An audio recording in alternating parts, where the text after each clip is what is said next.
45 na ngayon, Audrey. So makakatulong din ito para naman impact doon sa nahihirapan na sa pagbabudget sa ating pamilya. At ngayon nga, inaasahan mapapalawak ang irigasyon sa probinsya ng Iloilo sa tulong ng Halao River Multi-Purpose Project Stage 2. Layo itong modernisa ang sistema ng irigasyon sa probinsya kung saan mag-benepisyo ang nasa 2,000 matataka sa magit 20 bayan at 2 lungsod sa Iloilo. Ganito ang report ni CIA Director General Jose Torres Jr.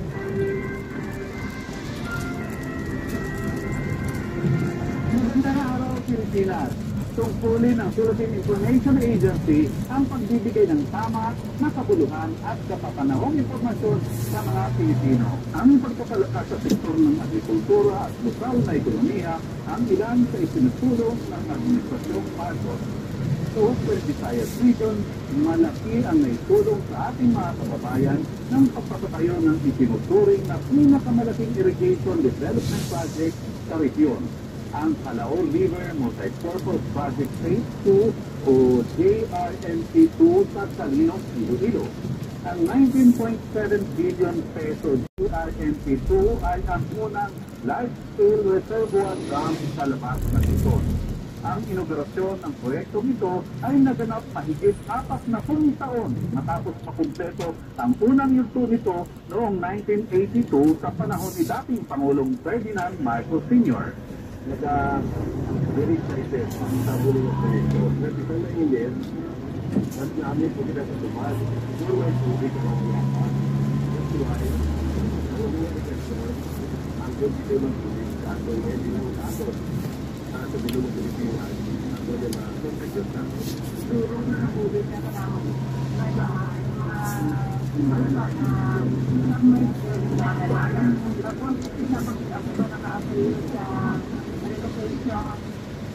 Ang JRMP2 ay simula pa lamang sa mga plano ng administrasyon para sa pagpapaunlad ng water resources sa ating bansa. Ang tunay na proyektong ito ay patuwa sa kahuswagan o partner in progress ng bansa. Ang Institutional Education ng Philippine Information Agency para sa SONA 2024 ng Bagong Pilipinas.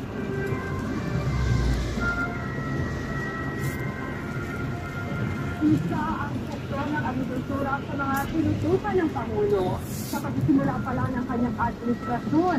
Bukod kasi sa target ng pagpapababa ng presyo ng pagkain, nais ng Pangulo na makamit na ng bansa ang food security. Kaya naman bago ang sara ng Pangulo, alamin muna kung anong mga isinatupad para maisakatuparan ito. Kasama nga natin si Agriculture Department Undersecretary Asis Perez.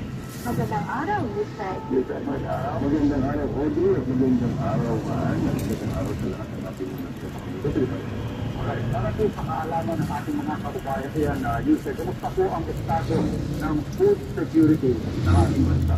Maayos ang estado ng ating food security ng bansa. Kung para namang nagdaang taon, we have not made that.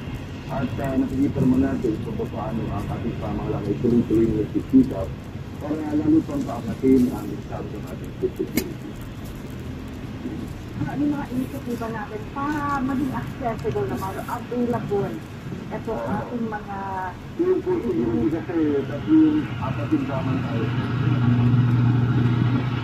Physically, pangalawa, dapat kayang bilhin. Kaya nga tinututukan natin yung presyo. Pangatlo, hindi lang pagkain na available, dapat yung katawan kayang gamitin yan, nutrition yan. Hindi pwedeng kasabay pagkain, pero yung pagkain hindi naman yung dapat para sa katawan. At dapat long term, kailangan lahat ng aspeto ng food security na ito, yung apat na aspeto na ito, ay maabot natin. Yun yung wish list ng ating mga kababayan, lalo na yung sumusola ng Pangulo. Yes, of course. Kaya nga, kung mapapansin natin, yung investment talaga ng pamahalaan and the effort is towards this direction. Not only on prices, but stability of supply. And of course, what is more important is yung nutrition part. For the youth of September, para sa mga Pilipino, ang bigas. Yes. Okay. So ano po ang update? Ano na po ang presyo natin para mababa natin ang presyo ng bigas sa merkado? Yeah, of course, kung bibigay muna ako ng business. Alam mo, yung bigas is a product of effort. Pero ang isa sa pinakamahalaga talaga para magkaroon tayo ng tamang bigas, dumami yung ating pagtatanim ng palay. Kaya alam mo yung kalao, ito yung pinakamalaking layman tao na ina-upgrade sa bustala outside of the available so outside of the country. So this will assure us now that we will have sufficient water which we can use to increase our production. So last year, halimbawa, nakarecord tayo ng highest harvest sa palay. 20.6 million metric tons. That's the highest. Hopefully, in the future, once all of these projects are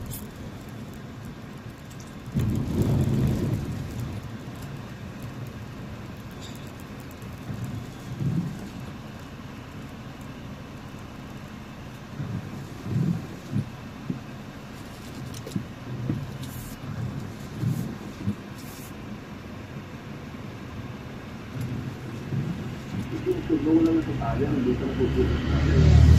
Oo, nalirap kasi ang farmer pagka naanin na niya, napakapa yung palay niya na bulok. So yung post harvest facility talaga natin focus yan. Kaya if you look at our budget proposals niya, nakatusok din sa post harvest yan. Minsan itong dry run natin ng 29 versus ordinary lang bigas. Expand ba natin ito? Tuloy pa. Actually, the commission why they're doing a dry run, if you wanted to see how we can do it sa buong bansa. Let's collect through data, yung mga bagong ginawa ito, bagong ginawa ito. So we're doing it slowly, pero expansion talaga yung target natin. As to when and how we can expand your system and do it for that. Pero ito yung kita sa business. So isa sa yung delikado pa kasi po ito. Okay. Paano po natin tinitiyak na lahat ng nasa vulnerable sector ay maabot po itong makakapin itong murang bigas? Well, we did our initial computation. In our mind, hindi masyadong malaki yung challenge para maabot sila lahat. Alam mo, ginagawa lang natin, hindi lang natin private sector yung mga tinawag natin rights ng FTA. Wala na yan ngayon. So what we're doing now, dito natin yung sa vulnerable sector. Hindi na nakikinapan. Kaya computation sa tingin namin siguro we can create at least 50% of the vulnerable sector will be reached by the current staff. And then of course, as time goes by, pwedeng maabot yan 100% of vulnerable sector. District at Mr. Marami pa tayo sa uusapan. Babalikan ka namin.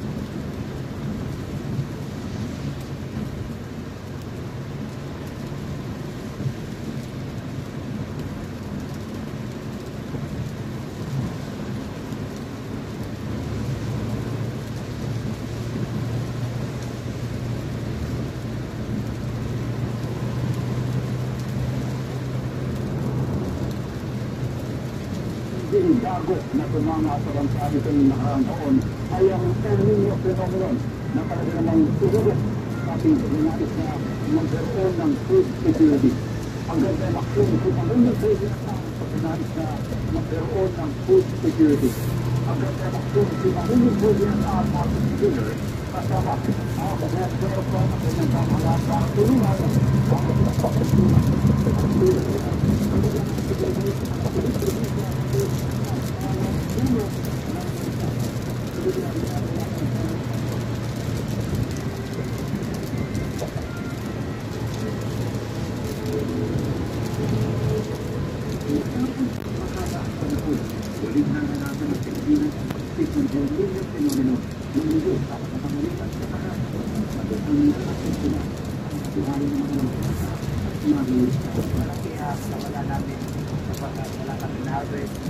yung iba may harvest man pero kunting-kunti lang ito na kakulangan na namin mga nakakarawangan unang-unang pinagkukunan natin na source of income. Ang hamon ito hindi pinagpalitan ng pamahalaan para umagapay sa mga naapektuhan ng El Niño. Agad na inilunsad ang Presidential Assistance to Farmers, Victor Hope and Family Support Program noong Mayo. At mismo si Pangulong Ferdinand R. Marcos Jr. ang nanguna sa pamamahagi ng tulong sa mga magsasaka at mangingisda na ang apektado ng kalamitan. Mula ng Danao hanggang tayo sa Sudor, tuloy ang pamamahagi ng pagiging tulong.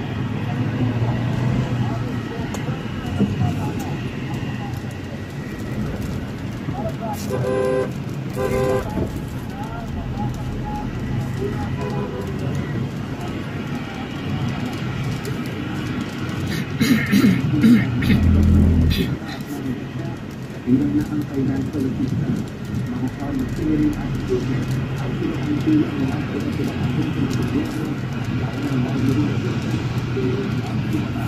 Lahat ng ngayon ay ang pagkakas. Kung basta, ang pamamahala ng mga kasama at ang pamamahala.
Ito ulit ang back and joint pain.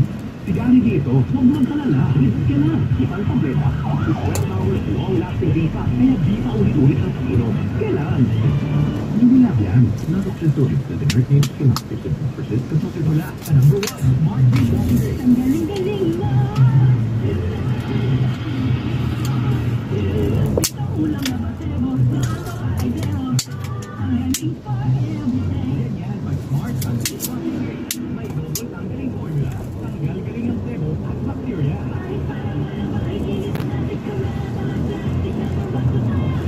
Ang galing-galing mo. Heavy duty linis, tawag tayo. Narctic Lucky Mix, manufactured by Eastwood Manufacturing Corporation. Unit certified, world-class quality. Oras sa ganap ng alas 3:05. President, Agenda, ang ikatlong State of the Nation Address ni Pangulong Ferdinand Marcos Jr. sa DCRH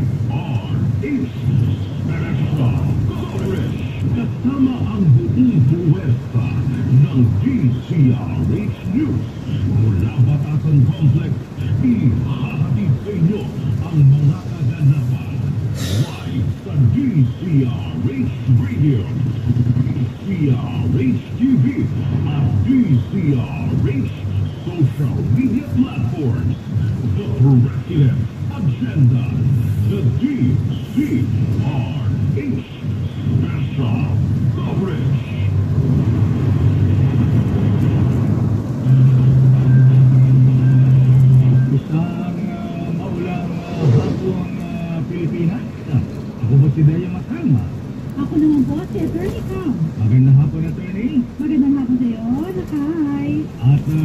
tayo mga bigas sa ating special coverage. Coverage sa ikatlong sona ng Pangulong Ferdinand Bongbong Marcos Jr. DZRH Special Coverage. At mula ngayong alas 3 hanggang alas 4 ng hapon, nakatutok tayo mga bigas sa kaganapan sa Batasang Pambansa Complex. At abangan natin ang pagdating ng Pangulong Ferdinand Marcos Jr. Siya ay dahil sa kanyang presidential helicopter, presidential car, habang masungit ang panahon na maulan pumahabigan at nakahanda na para makinig mamaya sa ikatlong sona ng Pangulong Marcos. Nakalatag na rin po ang red carpet sa mismong entrada ng Batasang Complex kung saan dumaan ang mga bisita, mga mambabatas at foreign dignitaries na babalik po sa zona ni Pangulong BBM. Kamusta na kaya ang pagrampan ng mga mambabatas na mayroong iba't ibang kasuotan ngayon sa zona Lakas? Sa labas naman ng Batasang Pambansa ay mayroong programa na isinasagawa ng mga pro-BBM administration group at inaantabayan din ang zona ng Pangulong Marcos at kanina ay bumagsak naman ang LED sa lakas ng hangin na nagtamo ng minor injuries sa mga pro-administration rallies. Sa kahabaan naman po ng Commonwealth Avenue, nag-march ang iba't ibang militanteng grupo mula pa umaga hanggang sa oras na ito. Pinayagan po silang mag-rally sa ibinigay sa kanilang permit ng mga Quezon City Local Government Units. May insidente ng pagsusunog ng mga SG sa mismong harapan ng mga pulis, pero wala naman po inaresto ang mga otoridad. Tinunog kanina ang SG ng Pangulong Ferdinand Marcos Jr. na tinawag na Chimpanzee of War sa tapat ng Commission on Human Rights sa Commonwealth Avenue, Quezon City. At isa pang SG ng Pangulo ang sinabuyan ng pinturang kulay pula. Inaantabayan din po ang isa pang SG na susunugin habang magtatalumpati si Pangulong BBM mamayang alas 4 ng hapon.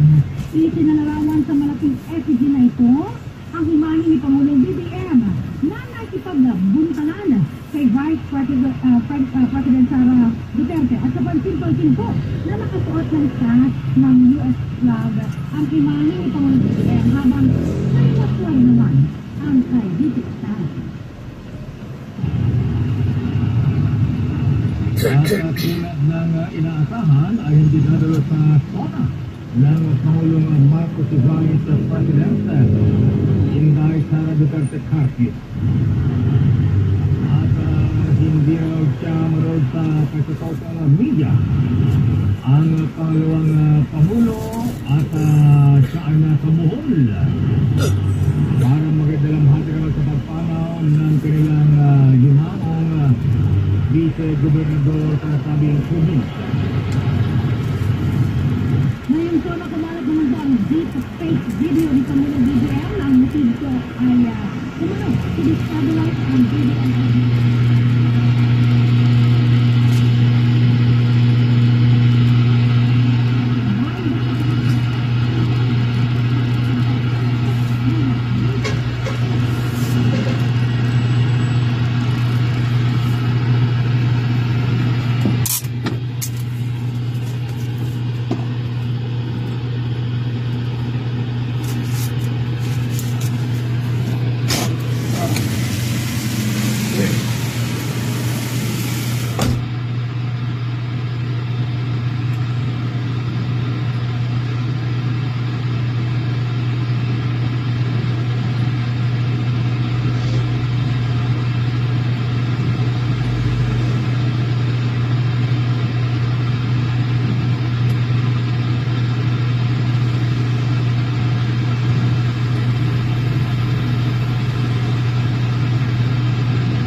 Ayan. Parang pagbilit ba ang Pangulong Marcos na gano'n? Medyo barber's cut. Ngayon mahaligan, alamin nga natin ang ganap pa sa loob at ang labas ng bata sa pambansa habang hinihintay ang pagdating ng Pangulong Marcos sa kanyang ikatlong State of the Nation Address. Alamin natin ang sitwasyon sa labas ng batasan. Aba, ang mga release pa ha? Umulan man na bumagit, sumidlat o sumulong. Wala nang atratan doon ang mga nagsasagawa ng protesta. Matampasanas sila siguro ha? Alamin natin, reward mula kay Aris number 15, Giselle Ricafort, please come in. Giselle. Giselle.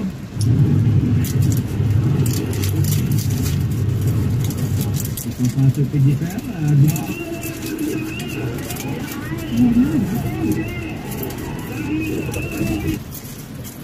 Dahil Giselle.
Talagang rain or shine.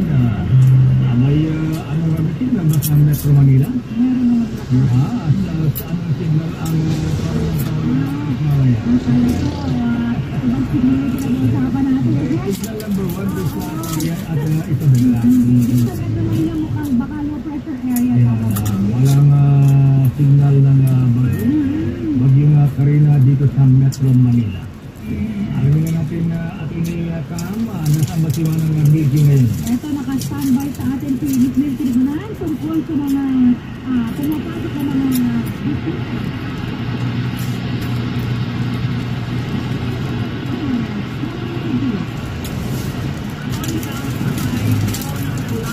dito sa Pamasan Pambansa Complex kasi dapat alas 3 sa hapon ay nasa loob na ng senaryo ang mga bisita para saktan ang ikatlong State of the Nation Address ni Pangulong Bongbong Marcos.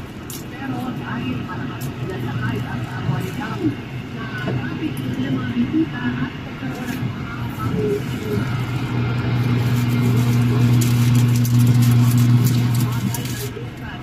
paglakad ng mga mamabasag natin, mga miyembro ng gabinete at mga senador dito sa North Wing portion ng Batasan. So as usual, nagkaroon ng ambush interview kanina. Karamihan sa mga sinasabi ng mga miyembro ng gabinete na kausap ko si Secretary Benny Laguerta, ang gusto niyang marinig ko siyempre ay ang tugon ng Pangulo at ng administrasyon. Sa issue pa rin ng sahod at presyo ng mga pangunahing hilihin. Ito rin ang akala ng ilang senador.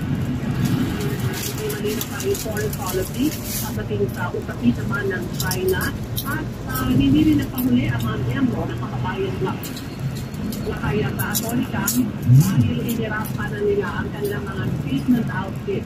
Na-report na rin natin yung gown ni Congresswoman Arlene Rosas at ni Congresswoman Brad Castro nahirapan sa red carpet at ang barong naman ni Congressman Raul Manuel. Ang problema, malakas sa bumot ng ulan kaya hindi eksakto alas 3 ng hapon na ipatubad itong lockdown dito sa Batasan Pambansa Complex.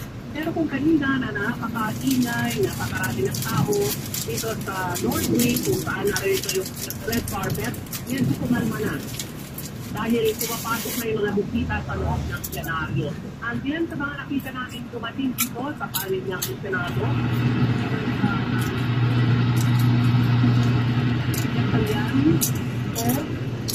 ilan pang mga nakalimutan ko iba, pero marami na rin yung mga dumating. Of course, andito ang mga miyembro ng Kamara. Dahil kanina umaga nagkaroon ng sesyon ang Kongreso at nasa 261 ang atenda. Sa pinaaman ko na kay Atolicam na madadagdagan ngayon at nasimula ang State of the Nation Address ni Pangulong Bongbong Marcos. So, ibig sabihin lockdown, hindi na magpapapasok ng mga sasakyan sa gate ng Batasan Pambansa Complex. At kanina pinamamadali rin yung mga guests na nakuli kaya may mga last minute na pinapasok dito. Ang pinakahuli na nakita kong pumasok at pinagbigyan na pumasok dito sa North Wing, sa red carpet, si Senator Pia Cayetano. Manability, sino sa observation mo sino ang may pinakamagarang gown? Alam mo na kayo, hindi namin alam kung daming magaganda. Pero, nakita niyo ba nakikita namin si Party Bangkinista. Ang sabi, sa South Wing ng portion ng Batasan sila pumasok ni President Chief Escudero. Kaya dito lahat ng media. So, hindi ko nakita pa yung suot niya. Pero meron ako mga ilang nakita rin lakay at sino itong gown ng yellow-green? Yellow-green. Yan yung paborito ko. Yan. Sino ito? Ayan. Yellow-green. Sino si Congress ba yan? Yeah, yung girlfriend ni Senator Winterson yan. Yung artista ba ito? Oo. Manalo? Bianca Manalo. Bianca Manalo. Wow. Bianca Manalo. Mm-hmm. At of course, Congresswoman Camille Villar.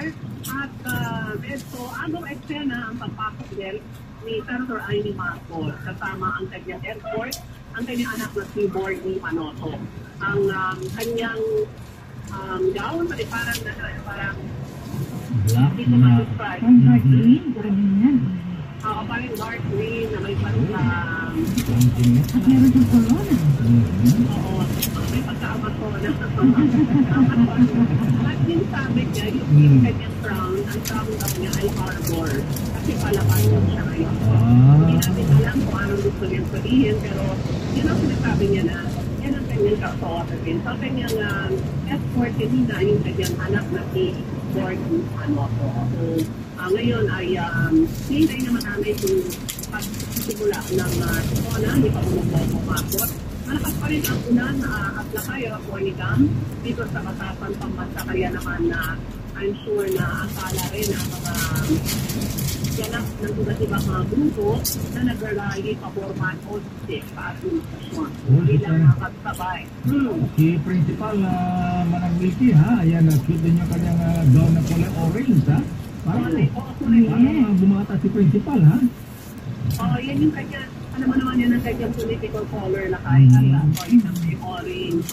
At yun din, ang sabi niya ay, ang sabi pa lang ilan sa mga eco-team ng Malacanang, dapat maglabas ng posisyon ang Pangulo sa usapin naman ng Pogo. Ayan naman daw yun. So, ang sabi niya ng official ng Office of the Solicitor General, nakasurvive naman ang Pilipinas ng noon na wala na tayong kita, wala sa Philippine Offshore Navy Corporation.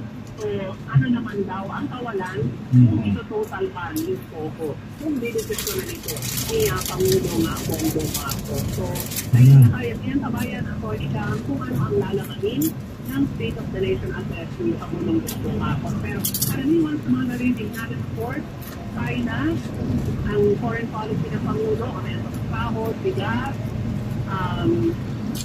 yan pang mga issue na meron kinalaman naman sa alam ng sekura ng ating mga kababayan. Tama na Ricky.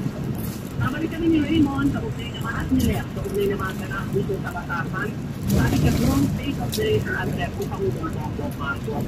Ako po yung kaigunan na buka para sa DPRH, una sa Pilipinas, una sa Pilipino. DZRH Special Coverage. Tama ka dyan naman ng Milky. Ayan, maraming nag-aantabay. Kung ano magiging stand ang pahayag ng Pangulong Marcos sa issue ng Pogo.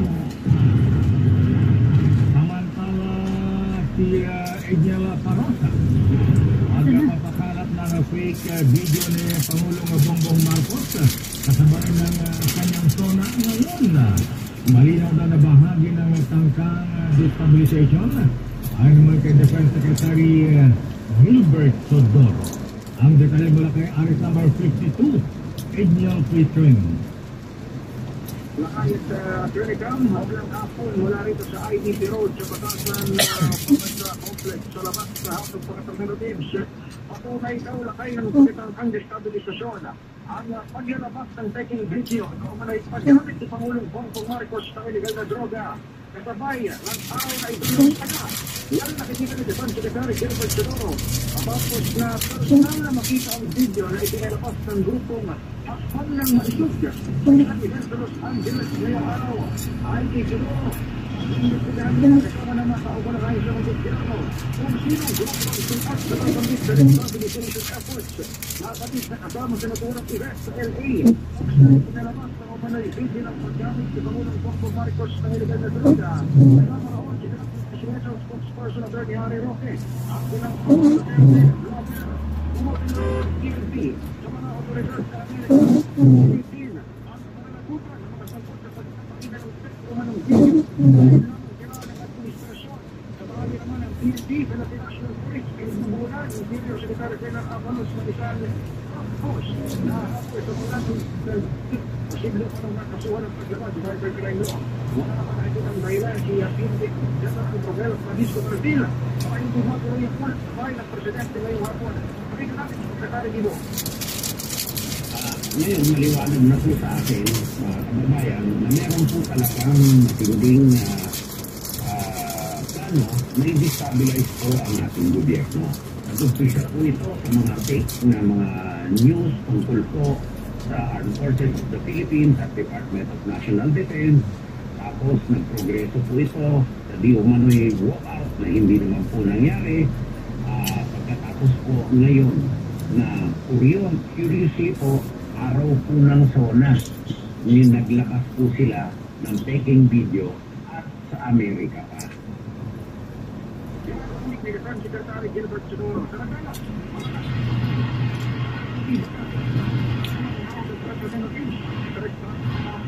yung lockdown, itong bahagi ito ng IDP, patay sa mga ating enforcers, ang Quezon City First Disciplina.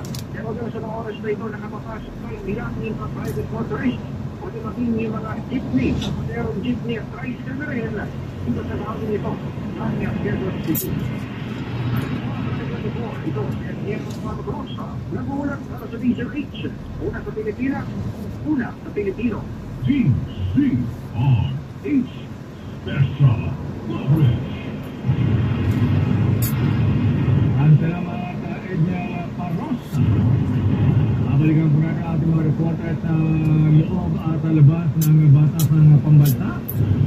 Habang hinintay natin ang pagdating ng Pangulong Marcos batas ng pambansa pa ng kanyang ikatlong State of the Nation Address.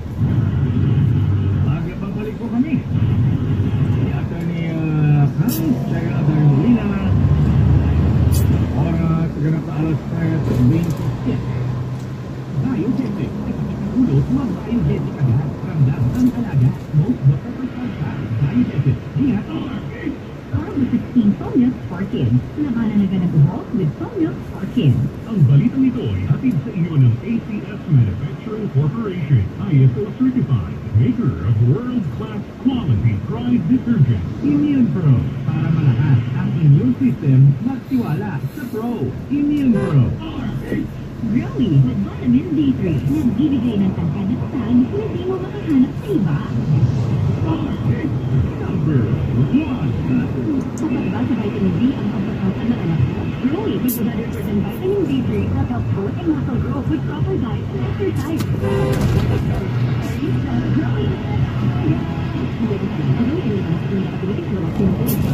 with vitamin D3, nagbibigay ng tangkad at tag na hindi mo makahanap sa iba. Hello, Ate! Laundry day na naman! Ready ka na sa massage, chocolate, toothpaste, diba? Running your Pride washing machine detergent. May triple stay-away formula. Ang malikit at madupit na dulit lang siya. Easy ang labada. Mula noon, ngayon! All you need is Pride! All you need is Pride! Pride detergent, manufactured by ACS Manufacturing Corporation. ISO certified, world-class quality.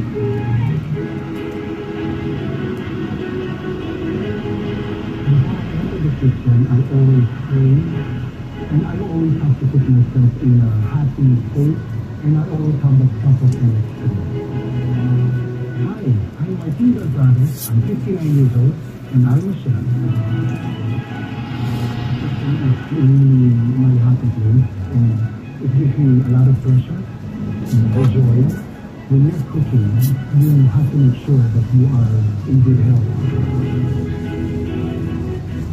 Try to eat healthy, a lot of vegetables, and I try to get as much rest as I can. And of course, I exercise. A friend of mine recommended MX3. It helps a lot. The product is antioxidant and it's all natural. I feel a product helps me boost my immune system. I want to cook for as long as I can, and I think MX3 is going to be part of that journey. Now I can say that I do not worry much anymore. The only time that I worry is if I'm running low on my MX3 stock. I would compare MX3 to salt and pepper because no matter what cuisine you cook, you always need salt and pepper. You cannot do without it. MX3? Ako ay may ubo. Masakit sa dibdib. May kasama umuputukuin pala. Labanan agad ang ubo with Homies for Kids. As clear blend and helps protect the mouth. Hindi na yan. Product is named the generic name of Homies for Kids. If symptoms persist, consult your doctor. Ako po si Lisa Makuha Elizalde na nag-aanyaya sa inyong samahan kaming muli sa pagbabalik ng Art to Art. Alas 13:30 ng hapon dito sa DZRH Radio at DZRH News Television. Usapang sining at kultura para sa lahat tuwing araw ng linggo. Huwag kaligtaan. Masakit ang ulo ko. Kaya pa, i-diabetic na yan. Iba ang Biodesic. Most doctor prescribed brand sa sakit ng ulo at lagnat. Jody Santa Maria po, sa sakit ng ulo o lagnat, Biodesic agad. Alagang yung nilabihan. Paracetamol is a generic name of Biodesic. If symptoms persist, consult your doctor.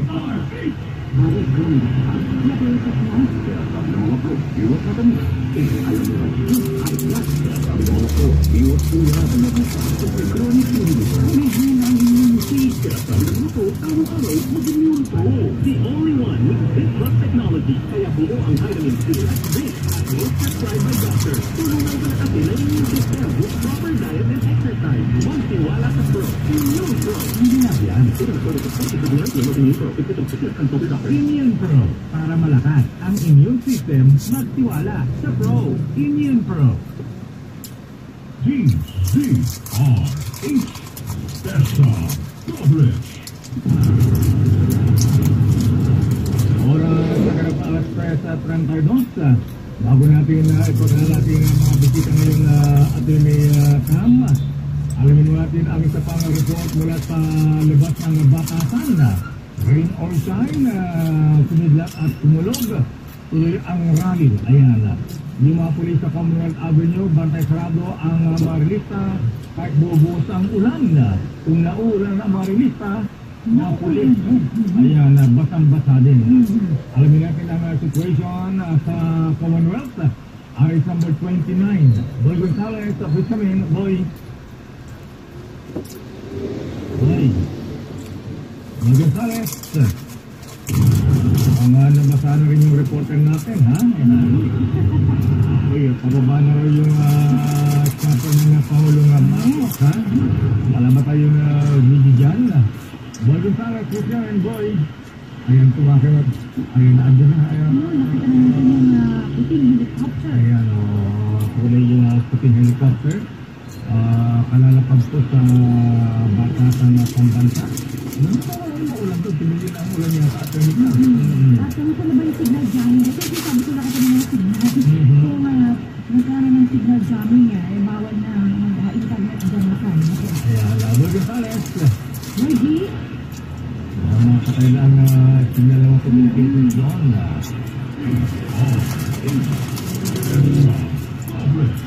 Ayan, ang Pangulong Marcos, kalalapag po yung presidential chopper, pero hindi pa siya bumaba. Sa manang Mickey, alamin natin kung meron siyang kita niya ang paglalapag ng helicopter ng Pangulong Marcos. Mickey, please come in. Ayan na. Sa inyong lugar, kita na ba ang paglapag ng presidential chopper?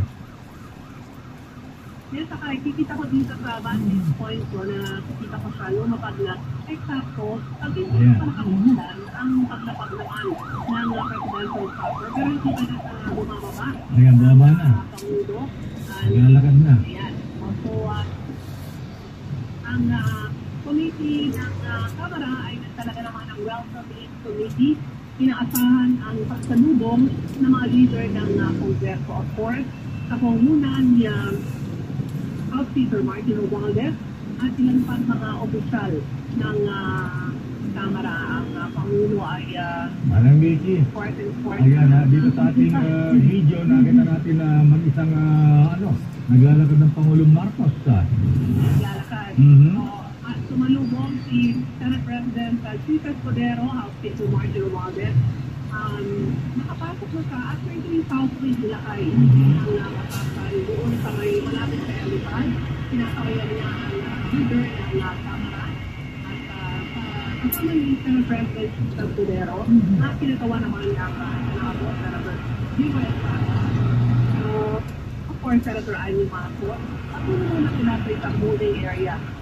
Yung nakabuhay ay hindi pa lang sumamiyada ito. Pero ina-offer siya papunta ng holding area dito sa may south lane portion ng Batasan.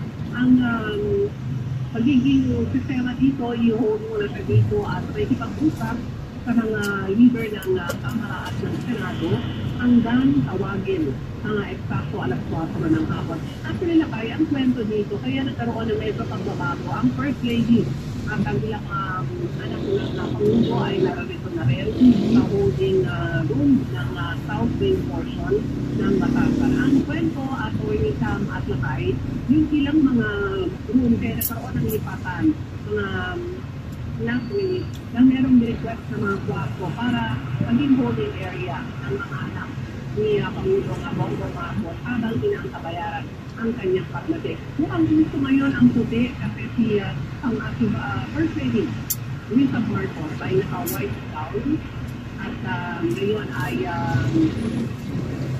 nakausap. Siguro sila pwede may magbigay din Lakay ng mga advancer sa online ng pagdating ni Pangulong Bongbong Marcos. So, ang pinasaan na ay maiksi lang. Pinapakita ang loob ng Senado Lakay at Atty. Cam at early at mga 1 ng hapon na pumatanggap na sila ng bisita para ma-accommodate ang napakadami. Tama yung sinasabi ni House Secretary Chairman Reginald Velasco na talagang puno ang senaryo at naglagay sila ng mga adjustment room para naman doon ma-accommodate kung ilang mga hindi na ma-accommodate dito sa plenaryo. So yan muna na tayo at parang baka meron mga dagdag na report yan si Ian. Mula dito sa Northern Portion ng Matapang, at ang tumiyang tribunal ng ulat para sa GCRA, una sa Pilipinas, una sa Pilipinas. Versa Coverage. Attorney Coletta. Ito, no, kapag ito rin kanya, lakay, nakaputi na pala siya, nakaputi talaga ang kanyang may bahay. Lady Lisa Arneta Marcos. Yes. Ilan na dito, baka meron ka dyan gustong ibato sa amin lahat na dito. Kamusta na sa iyong lugar dyan, Les? Oo, at rin sa Alakay, eksaktong alas 3, mga ngayong hapon na lumabas sa batasan ang presidential chopper. Sakay si Pangulong Ferdinand Marcos Jr. Binigyan siya ng arrival honors at sinalubong ng mga leader ng Senado at Kamara maging ng iba pang mga mambabatas. Nabilang sa mga sumalubong kay Pangulong Marcos, Siyempre, President Lisa Escudero at Speaker Martin Romualdez. Yung iba pa, ito kasi yung mga sesyon kanina ng dalawang kapulungan ng Kongreso, yung mga miyembro ng Joint Notification Committee sa Panig ng Senado, sila Senate Pro Tempore Julio Estrada, Senate Majority Leader Francis Tolentino, Minority Leader Aquilino, Co-Continental Leader at Senator Irene Marcos. Sa panig ng Kamara, si Senior Deputy Speaker Aurelio Don Gonzales Jr. at Deputy Speaker sa David, J.J. Suarez, Yasser Alonso Balindong, Roberto Pudo, Phil Chison Lujan, Camille Villar, Raymond Deposito Mendoza, Vincent Franco, Duke Franco, at Antonio Torres Alpano. Sa Malinakay ay bukas sa Puro ang Pangulo kasama sila yung mga binanggit ko ng mga mamabata kasi maging si First Lady Pili sa Araneta Marcos at kanyang mga anak kasama si Congressman Sandro Marcos. Sa Legislative Executive Lounge sila, ito ay nasa main floor din ng batasan at kung muna maging presidente bago pumasok sa plenary para din sa kanyang na ngayong alas 4 ng hapon. Okay? Maraming salamat, Ms. Coletta. Para sa SODA 2024, ito si Network dito. Una sa Pilipinas, una sa Pilipino. GCRH Versa Coverage. Maraming salamat, Leta Narciso, at meron tayong bisita kayo na Attorney Cam. Of course, mga batikang ekonomista, ayan, political analyst at administrator. Ayan, at kasama natin dito si dating Finance Secretary Gary Tebet. Ako ay dating member ng economic team and advisor on economic matters. Anong administration mga Secretary Tebet o ano yung administration? Ano yun? Akala ko nakukonsulta ka rin ng mga ano ha? Hindi. Akala ko kasama ka sa mga economic advisors. Magandang hapon sir, Secretary sir. Magandang hapon, Deo. Magandang hapon, Attorney Cam. Ating tagapakinig. At kapiling din natin na attorney? Ito, kapiling din natin si Dean Chris Berse. Siya naman po ay Dean ng National College of Administration and Governance sa University of the Philippines. Magandang hapon po, Dean.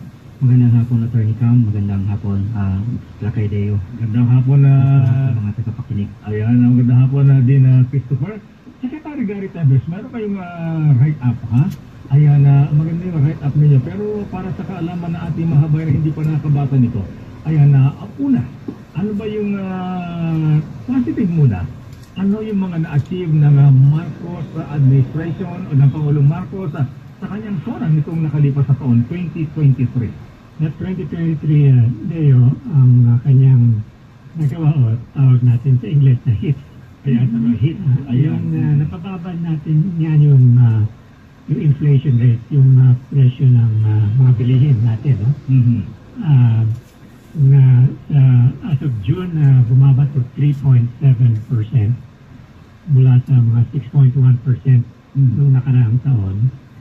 Tapos, naka-issue siya ng executive order na temporarily pababa muna yung tariff duty ng bigas from 35 to 15% temporarily dahil talaga mataas ang presyo ng bigas ngayon.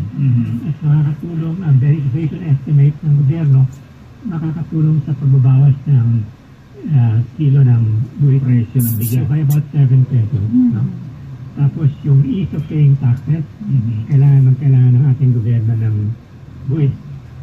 Makakatulong dito kasi makakadagdag sa collection efficiency ng ating Bureau of Internal Revenue. No?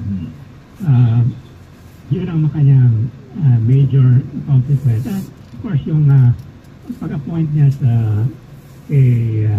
Secretary Angara, I think Secretary Angara the experience na expose siya sa yung mga educational reforms, no? Kaya ng EDCOM 2.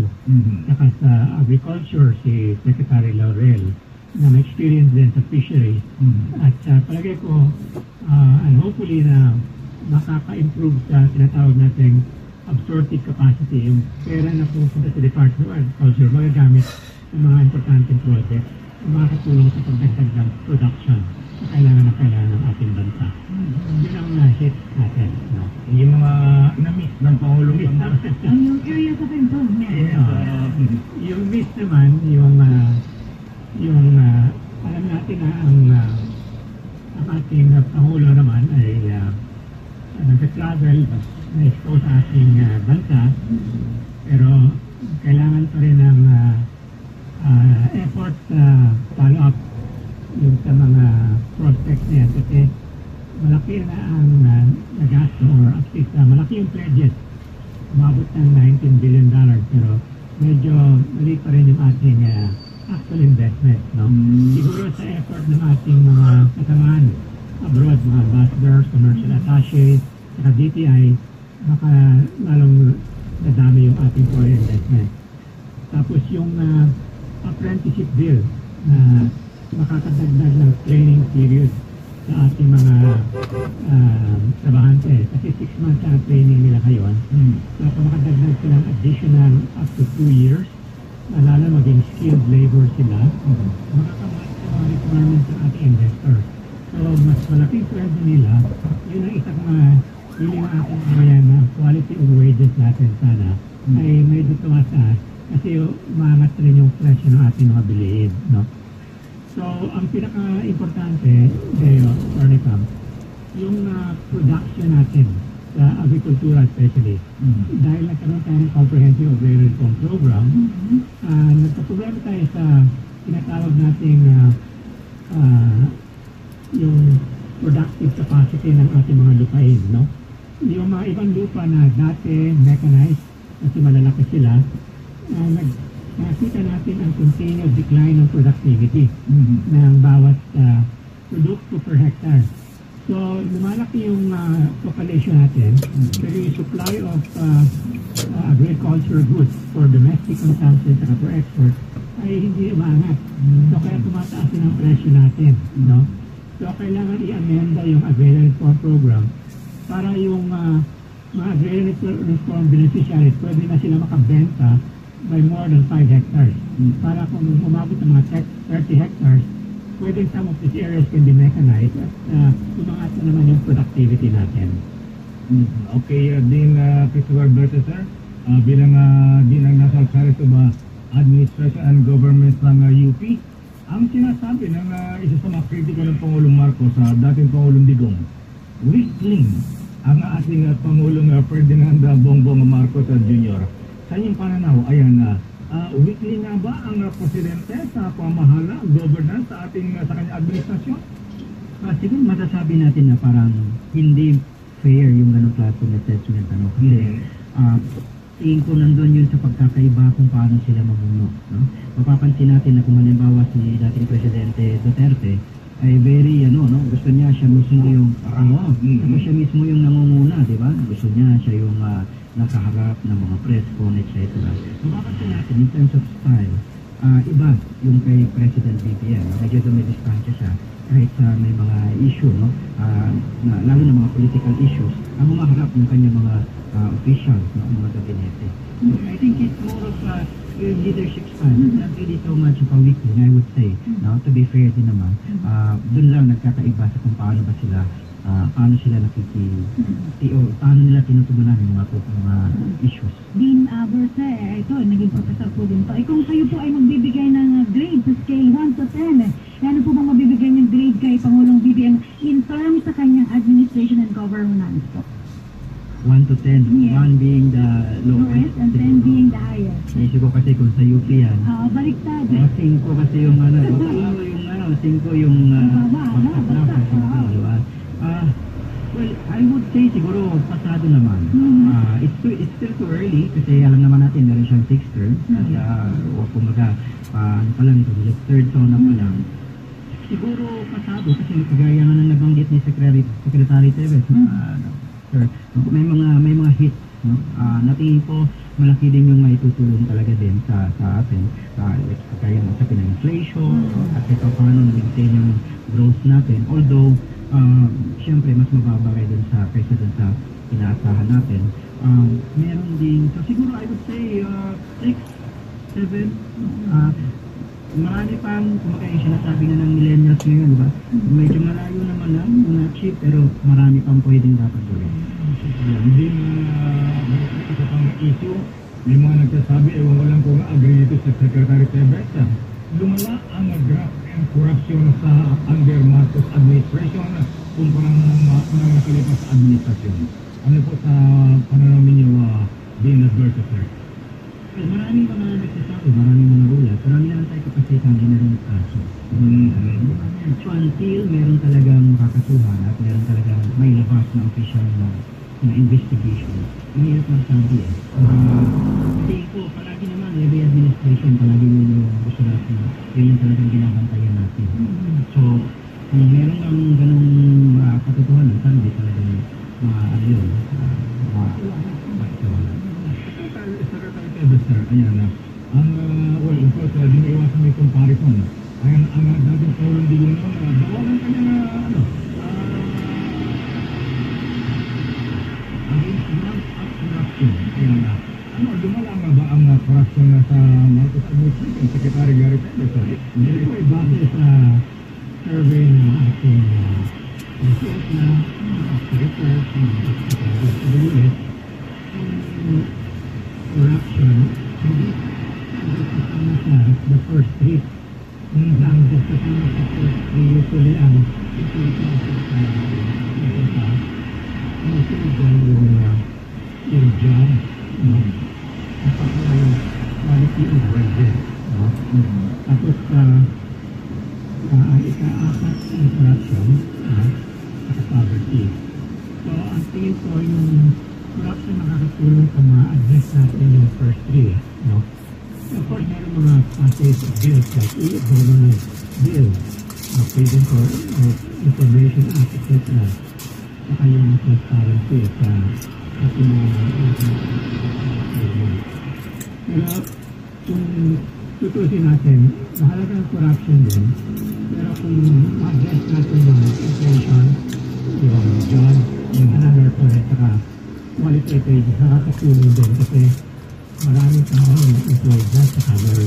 Pero pagbili, hindi sila maglalagay sa alalamin. So, yun ang focus ng ating gobyerno.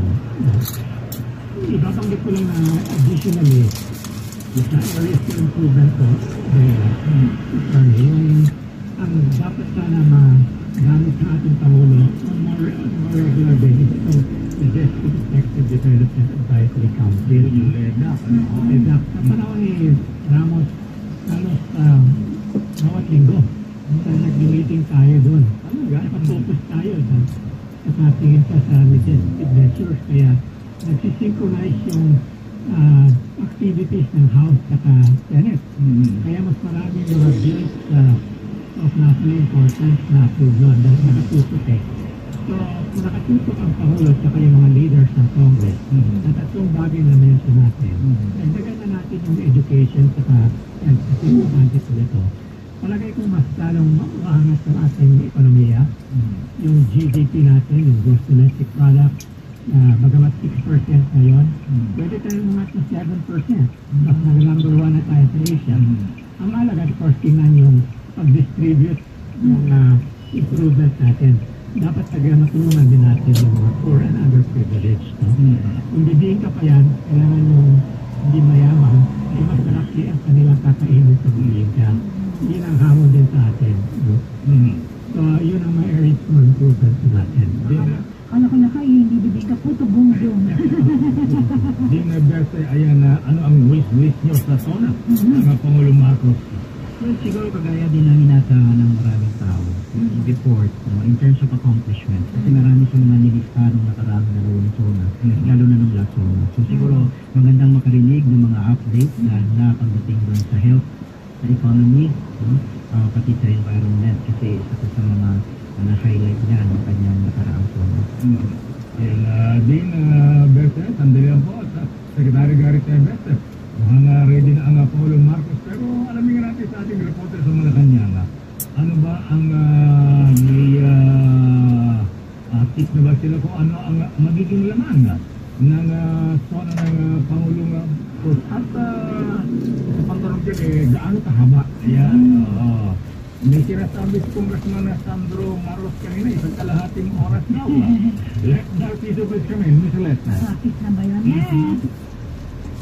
Ang malakay at Atty. Cam, binigilangit ni Congressman Sandro Marcos kanina sa kalahating oras yung SONA speech ni Pangulong Marcos.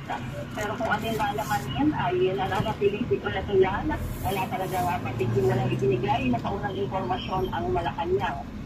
Humingi kami ng advance sana na confidence, pero hindi tumagis na nagbigay niya. Ayan, maya-maya daw. Sa ngayon ay nananatili sa Legislative Executive Lounge si Pangulong Marcos, kasama si First Lady Liza Araneta Marcos, sila Congressman Sandro Marcos at dalawang anak na sila Pini at Simon. So, ilang minuto na lang, ayan, ang ating hinihintay. Inaasahan natin yung pagpunta ni Pangulong Marcos sa plenary hall kung saan niya bibigkasin ang kanyang State of the Nation address. Matutupad kaya ang pangarap na. Pangarap natin lahat. Na sana ay gumanda ang ekonomiya, gumanda ang buhay natin.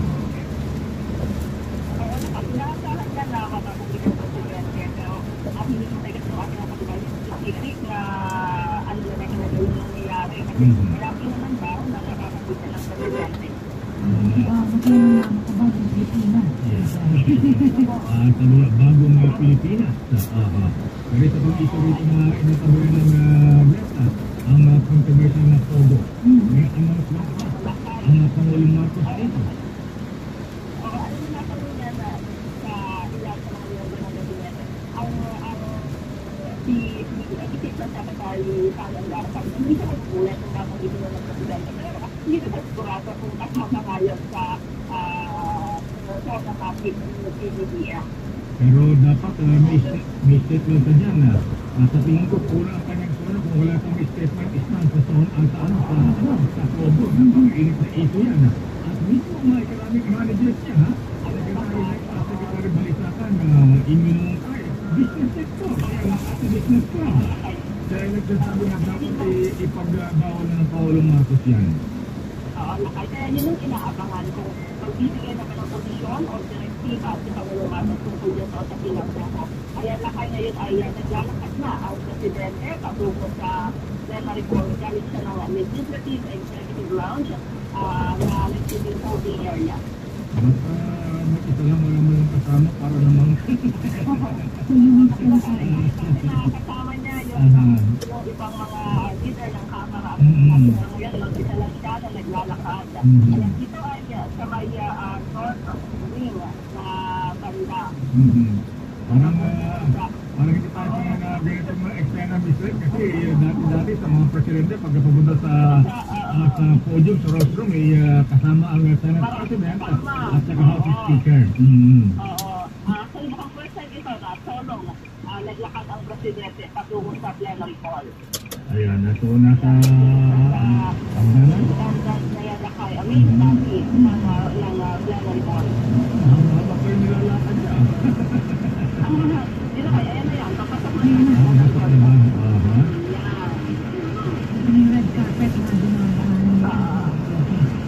Na-record na siya. Kaya, ayan. Hintay natin yung Busog na. papakilala.